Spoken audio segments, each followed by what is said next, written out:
thinking about LASIK, before you get the procedure, there's a detailed screening process you need to go through. On this video, I'll be talking all about it and what it's really like.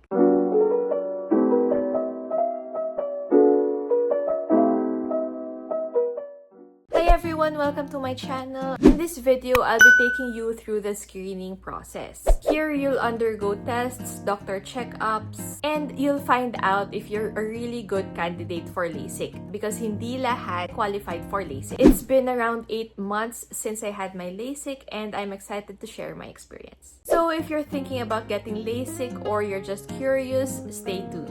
Before, I've been wearing contacts almost every day because honestly, I didn't like wearing glasses. The frame and the bridge on my nose bothered me, so I only use my glasses at night or when my eyes get too tired from using contacts. But even with contacts, I felt limited. Whenever I traveled or went swimming, I had to choose between removing them and seeing nothing or keeping them on but being really careful not to get my eyes wet. It was such a hassle because I felt like I couldn't fully appreciate the scenery or moments because my vision wasn't clear. So after years of dealing with that, I thought to myself, I wanted something more permanent and something that could give me more freedom. So after some research, I booked my screening appointment at the American Eye Center at the Podium. I'd heard so many good reviews about them and they're one of the most trusted LASIK clinics in the Philippines. So I felt confident going there. Let's start with the screening. Honestly, this is the most important step. A lot of people think that LASIK is for everyone, but it's really not. Some people end up needing PRK, some qualify for SMILE, and some aren't eligible for LASIK at all. Kaya you need a proper screening procedure. In total, mine took around 2 to 3 hours. I arrived at my 9 a.m. appointment and sa entrance pa lang, they put like a green dot on your arm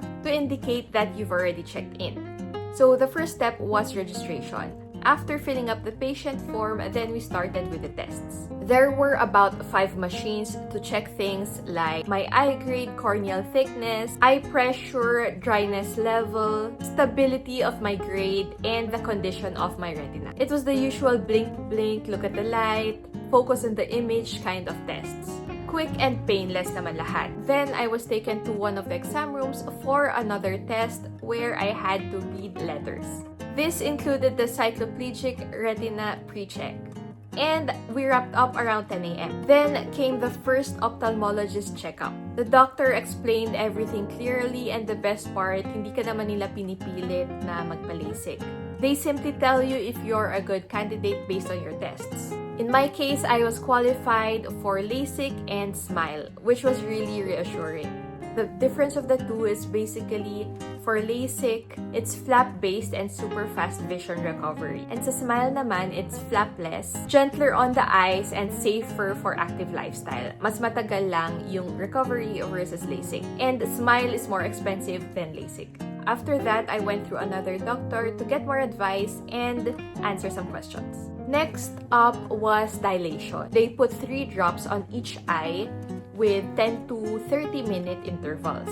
After the first drop, I could still see afar with my glasses, but anything close up started to look hazy and medyo nakakahilo. 5 minutes later, even the distance vision became blurry. The second drop made near vision worse. And by the third drop, I couldn't really see clearly at all. Because your eyes get sensitive to light after dilation, it really helps to bring sunglasses. Because after the procedure, your eyes will still be dilated for a few hours. You won't be able to drive afterward. So it's best to come with someone or be ready to take a grab. After dilation, they repeated one of the initial machine tests. Then I had another cycloplegic retina exam. The retina doctor wasn't available until around 1 p.m. So they advised na mag-lunch break muna and then come back. The retina exam itself was really quick, maybe a minute, just to confirm if my eyes were healthy enough for LASIK. Finally, the last step was billing and the quotation if I were to push through with LASIK.